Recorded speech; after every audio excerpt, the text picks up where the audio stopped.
அன்பான நேயர்களே வணக்கம். நான் உங்கள் டாக்டர் ஜே.என்.எஸ். செல்வன், எண்கணித ஆலோசகர். ஒரு உலக புகழ்பெற்ற வெற்றியின் நாயகன் என்று எல்லோருக்கும் அறிந்த தமிழகத்தின் மக்களின் மனம் நிறைந்த மனம் கவர்ந்த நடிகருடைய ஒரு திரைப்படம் சர்வதேச புகழ்பெற்ற சன் பிக்சர்ஸ் நிறுவனம் பெரும் பொருட்செலவில் இந்த கதாநாயகனை வைத்து ஒரு படம் தயாரித்துள்ளது. இந்த படம் வரும் 14/8/2025 அன்று ரிலீஸ் ஆக போகிறது என்ற தகவல் கிடைத்துள்ளது.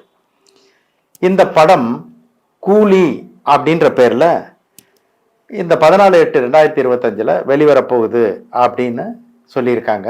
இதனால் யாருக்கு லாபம்? அதாவது தயாரிப்பு நிறுவனத்திற்கு லாபமா, இல்லை மக்களுக்கு கதை லாபமா, அல்லது கதாநாயகனுக்கு லாபமா அப்படின்றத விரிவாக இந்த நிகழ்ச்சியில நம்ம காண போகிறோம்.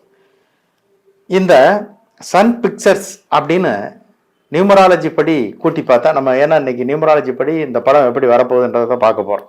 சன் பிக்சர்ஸ் அப்படின்னு கூட்டி பார்த்தா 46 ஒரு ஒப்பு உயர்வற்ற எண். இந்த 46ல இருக்கக்கூடிய எண்கள் இருக்கக்கூடியவர்கள் எல்லாரும் ஒரு உலக புகழ் வாய்ந்தவர்களாகவே கண்டிப்பாக இருப்பார்கள். சன் பிக்சர்ஸ் 46 உங்களுக்கு தெரியும் அது எவ்வளவு பெரிய நிறுவனம் அப்படின்றது. அதே சமயம் இந்த ரஜினிகாந்திற்கும் மிகச்சிறப்பான எண் தான் இந்த 46. ஏன்னா அவருடைய உண்மையான பெயர் சிவாஜி ராவ் கெய்க்வாட். இந்த பெயருடைய கூட்டுத்தொகையும் 46 தான். அப்ப இந்த 46 என்ன வேலை பார்த்துருக்கு, ரஜினிகாந்துக்கு எவ்வளவு பெரிய புகழை கொடுத்திருக்கு. அதனால சன் பிக்சர்ஸுக்கும் ரஜினிகாந்திற்கும் மிக பிரபலமான ஒரு எண் தான் இந்த 46. ஓகே, கூலி வெளியாகும் நாள் பார்த்தீங்கன்னா 14/8/2025 அப்படின்றது ஒரு வெகு சிறப்பான நாள். அந்த நாள் ஏன்னா அந்த 14 அப்படிங்கிற 1ம் 4ம் கலந்தது பிரபஞ்ச சக்தி. நீர், நிலம், நெருப்பு, ஆகாயம், காற்று அது இல்லாமல் வாழ்க்கையே இல்லை. உயர்வு உலகத்தில் எதுவுமே அது செயல்பட முடியாது. அதே எண்ணில் இந்த படம் வெளிவரப்போகிறது. அதுவும் வெற்றிதான். இயக்குனர் லோகேஷ் கனகராஜுக்கு மிகப்பெரிய வெற்றியாக அமையக்கூடிய ஒரு நாள். ஏன்னா அவருடைய பிறந்த நாளும் கூட 14 தான்.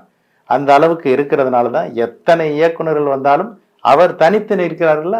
அதனால அந்த 14 அவருக்கு பெரிய ஒரு பேரற்புதத்தை ஏற்படுத்தி கொண்டுள்ளது என்பதை நம்ம நியூமராலஜி மூலம் காண்கிறோம்.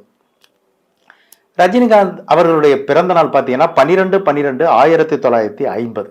இதையெல்லாம் கூட்டினால் 21. 12 அப்படின்னா 1 2 3. இதை எல்லாத்தையும் கூட்டினா 21 2 1 3 என்ற எண்ணில் பிறந்தவர். இந்த பொதுவாக பார்த்தீங்கன்னா இந்த 3ஆம் எண் பார்த்தா நீதி, நேர்மை, ஒழுங்கு, கட்டுப்பாடு, மக்கள் நேயம் அப்படின்னு எப்போ பார்த்தாலும் பேசிக்கிட்டே இருப்பாங்க. அதுபடியே நடந்திருப்பாங்க. அவர் எப்படி நடக்கிறாருன்றத மக்களுக்கு தெரிந்த விஷயம்தான். அதே சமயம் இந்த ரஜினிகாந்திற்கு ஒத்து வராத எண்கள் அப்படின்னு இருக்குல்ல, இந்த 3ஆம் எண்ணுக்கு ஒத்து வராத எண்கள்னு பார்த்தா 6ஆம் எண்ணும் 8ஆம் எண்ணும். இது இவர்களுக்கு எப்பொழுதுமே ஒரு பின்னடைவை தந்து கொண்டே இருக்கக்கூடிய எண் தான் இந்த 6ம் 8ம் ரஜினிகாந்துக்கு, அதாவது 3ஆம் எண்காரர்களுக்குன்னு வச்சுக்கோமே. இப்ப இந்த 3ஆம் எண்காரர்களுக்கு கொஞ்சம் கூட ஒரு உத்தாசை இல்லாத ஒரு முதல் எழுத்து பார்த்தீங்கன்னா UVW. இந்த முன்ன எழுத்துக்கள்ல இந்த ரஜினிகாந்தனுடைய படம் வெளிவந்த படங்கள் எல்லாம் அட்டர் ஃபிளாப் ஆயிருக்கிறத நாம் அறிய முடியுது.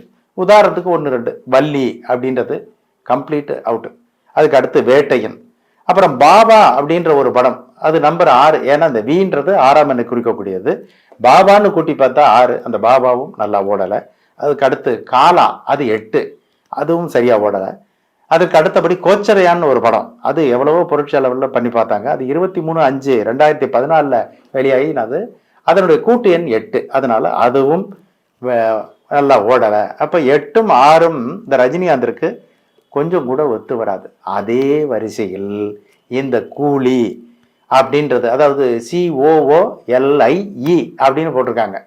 இந்த கூலி அப்படின்னு முடிச்சிருந்தா கூட தெரியாது, கடைசியா இ அப்படின்னு வர்றதுனால அதை போட்டிருக்காங்க. இதனுடைய கூட்டு எண் பார்த்தா 26. 2 6ம் சேர்ந்து 8ஆம் எண்ணில் அமைந்து வெளிவந்தால் படம் முழுக்க பார்த்தால் படுத்துக்கொள்ளும். அதாவது பப்ளிக் இமேஜ் குறையும், வசூல் குறையும், பல சிக்கல்களை சந்திக்கும் அப்படின்றது ஒரு நிதர்சனமான உண்மை. இந்த எண்கள் அவ்வளவு பெரிய வேலையை பார்க்குது. அவருக்கு பல விதத்துல பலவாறு நன்மைகளையும் கொடுத்திருக்கு, தீமைகளையும் கொடுத்திருக்கு. அவருக்கு தீமை கொடுத்த எண்கள்னு பார்த்தா 8ஆம் எண்ணும் அந்த 6ஆம் எண்ணும் தான்.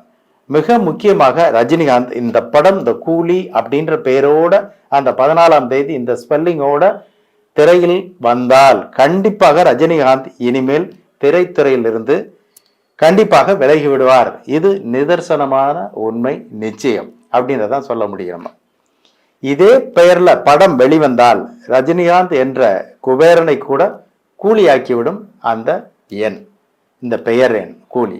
அதனால கொஞ்சம் எச்சரிக்கையாக, நிறையவே எச்சரிக்கையாக இந்த படத்தை தயாரிப்பவர்களும் சரி, ரஜினிகாந்தும் சரி எடுத்துக்கொண்டால் ஒரு மிகப்பெரிய ஒரு நடிகரை நாம் தொடர்ந்து பல படங்களில் இன்னும் பார்க்க நேரிடும். இல்லையேல் ரஜினிகாந்திற்கு இதுவே நிறைவு படமாக அவரே ஏற்படுத்திக் கொள்ளும் வாய்ப்பை இந்த கூலி என்ற 26 என்ற 8ஆம் எண் நிலைநிறுத்திவிடும். உஷார். இந்த நிகழ்ச்சியில் பங்கு பெற்றமைக்கு மிகுந்த மகிழ்ச்சி. நன்றி, வணக்கம்.